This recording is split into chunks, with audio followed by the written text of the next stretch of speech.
আসসালামু আলাইকুম প্রিয় ইকোনমি লাভার বন্ধুরা, মাসুদ ইকোনমি ব্লগ থেকে আপনাদের স্বাগত জানাচ্ছি। আসসালামু আলাইকুম ওয়া রাহমাতুল্লাহ। আজকে বাংলাদেশের খবর, কিছু অর্থনৈতিক খবর আপনাদের জানাচ্ছি। দৈনিক কালের কণ্ঠের কাছে শুকরিয়া আদায় করছি। দৈনিক কালের কণ্ঠের মাধ্যমে আমরা জানতে পারতেছি যে বাংলাদেশের বর্তমান রিজার্ভ $30.8 বিলিয়ন, আর নিট রিজার্ভ যা BPM-6 নামে পরিচিত তা $25.6 বিলিয়ন। এবং কালের কণ্ঠের সৌজন্যে আমরা এটুকু জানতে পারছি বর্তমানে US ডলার সমান 121 টাকা 67 পয়সা। 121 টাকা 67 পয়সা। দৈনিক কালবেলার কাছে শুকরিয়া আদায় করছি, কৃতজ্ঞতা প্রকাশ করছি। দৈনিক কালবেলার সৌজন্যে আমরা জানতে পাচ্ছি যে প্রাথমিক বিদ্যালয়ের শিক্ষকদের জন্য সুখবর দেওয়া হয়েছে। তাদের বেতন 2 ধাপ বাড়িয়ে 11তম গ্রেড করার প্রস্তাব দিয়েছে প্রাথমিক শিক্ষা অধিদপ্তর। প্রাথমিক বিদ্যালয়ের শিক্ষক যারা আছেন তাদেরকে একটা সুসংবাদ জানানো হয়েছে যে বেতন 2 ধাপ বাড়িয়ে 11তম গ্রেড করার প্রস্তাব দিয়েছে প্রাথমিক শিক্ষা অধিদপ্তর।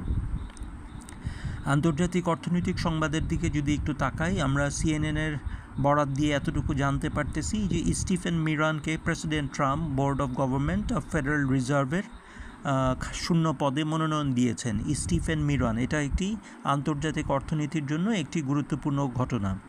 নিউ ইয়র্ক যেটা ফেডারেল রিজার্ভ রয়ে গেছে, ফেডারেল রিজার্ভের বোর্ড অফ ডাইরেক্টরসের শূন্য পদেই স্টিফেন মিরান, প্রেসিডেন্ট ট্রাম্প ঘনিষ্ঠ স্টিফেন মিরানকে মনোনয়ন দিয়েছেন প্রেসিডেন্ট ট্রাম্প।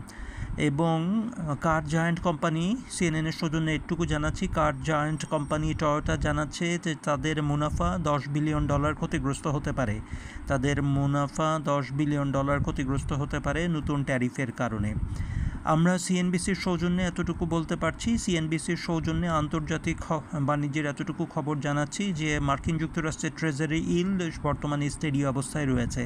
মার্কিন যুক্তরাষ্ট্রের ট্রেজারি ইল্ড বর্তমানে স্টেডি অবস্থায় রয়েছে, অর্থাৎ মার্কিন যুক্তরাষ্ট্রের অর্থনীতি হয়তো কিছুটা ভালোর দিকে যাচ্ছে। CNBC-র বিজনেসের বরাত দিয়ে আপনাদেরকে দ্বিতীয় যে সংবাদটা জানাতে চাই সেটা হচ্ছে যারা বিটকয়েনে ইনভেস্ট করতেছেন, দেখুন বিটকয়েনের ব্যাপারে বাংলাদেশ সরকারের তীব্র বিধিনিষেধ আছে।